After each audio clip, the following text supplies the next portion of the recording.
A light magnitude 3.1 earthquake occurred in the Aegean Sea near Nisi, Amorgos Island, Greece, in the early morning of Thursday, July 10, 2025 at 2:42 a.m. local time, GMT+3.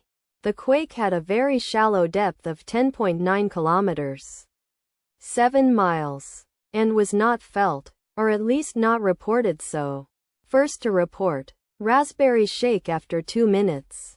The earthquake occurred 48 minutes after a magnitude 4.4 earthquake had hit on Thursday, July 10, 2025, at 1:54 a.m. local time, Europe, Athens GMT+3, in 3.3 kilometers, 2.1 miles, distance to the south. Data source from Volcano Discovery.